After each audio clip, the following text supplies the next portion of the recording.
여러분 안녕하십니까? NBS 투데이입니다. 요즘 농촌에선 한해 농사 준비가 한창입니다. 본격적인 농번기가 시작되면 농자재 사용이 폭증하는데요. 그런데 올해 정부의 무기질 비료 가격 보조 사업 예산이 반영되지 않아 농민들의 시름이 커지고 있습니다. 이 때문에 국회에서 논의 중인 추가 경정 예산에 농업 생산비 지원 방안을 담아야 한다는 목소리가 높습니다. 농민단체들은 이마저도 불발되면 농가들이 20%가 넘는 비료 가격 인상률을 감당해야 한다며 특단의 대책을 요구하고 있습니다. 손현진 기자가 전해드립니다. 한 해 농사의 시작을 앞두고 농가들의 경영비 부담이 커지고 있습니다. 농민단체들은 정치권이 가격 보조 사업 추진에 나서지 않으면 농업 생산에 큰 차질이 있을 것이라고 목소리 높이고 있습니다. 농업 기자재를 개통 공급하는 농협경제지주에 따르면 올해 무기질 비료 판매 기준 가격은 1톤당 82만 4,562원, 지난해 77만 8,623원에 비하면 5.9% 상승했습니다.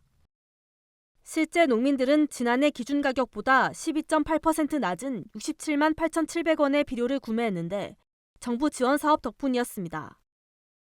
그런데 올해는 무기질 비료 가격 보조 사업 예산이 반영되지 않으면서 농민들이 가격 상승분을 감내해야 할 처지에 놓인 겁니다.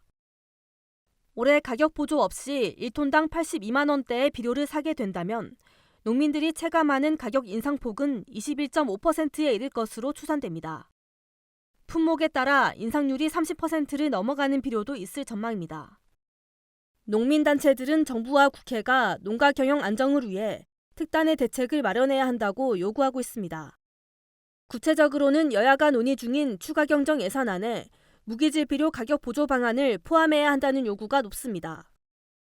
이 밖에도 농업계에선 도축장 정기요금 특별 지원 사업과 후계 농업 경영인 육성 자금 지원 등을 추경안에 담아야 한다고 보고 있습니다. 민생에 대해서 얘기를 계속적으로 하고 민생에 대한 예산은 우선적으로 한다라고 하는데 그중에 왜 농업만 빠져 있는지에 대해서는 저희는 이의 제기를 할 수밖에 없는 상황입니다. 추경 논의에서 농업 분야가 굉장히 좀 어려운 상황이다라는 부분에 대한 인식을 좀 여야가 같이 해줬으면 좋겠다. 여야는 현재 추경 편성과 그에 따른 농업 분야 지원에 대해 큰 이견은 없는 상태지만 관건은 시점입니다. 여야가 합의를 통해 추경을 편성하고 국회 심사를 거쳐 예산이 집행되기까지 약 2달의 시간이 걸릴 것으로 예상됩니다. 2월 안에 추경 논의를 본궤도에 올리더라도 최소 3월 말은 되어야 예산 지급이 이뤄질 걸로 전망되는 이유입니다. 농촌 전역에서는 농번기가 시작되면 당장 필요한 비료를 비싼 가격에 구입할 수밖에 없을 걸로 보고 있습니다. 더욱이 여야가 현재 지역화폐 지급안과 반도체 특별법 등 일부 현안을 놓고 장기간 대치하고 있다는 점도 상황을 암울하게 만들고 있습니다.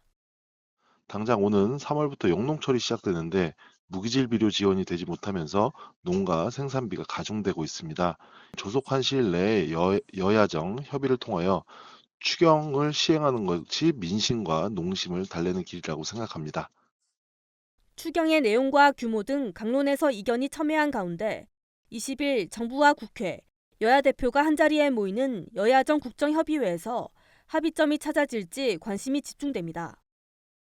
지금이라도 정치권이 서두르지 않으면 농업 생산 기반이 크게 흔들릴 것이라는 우려 속에 농민들의 한숨이 깊어지고 있습니다. MBS 손현진입니다.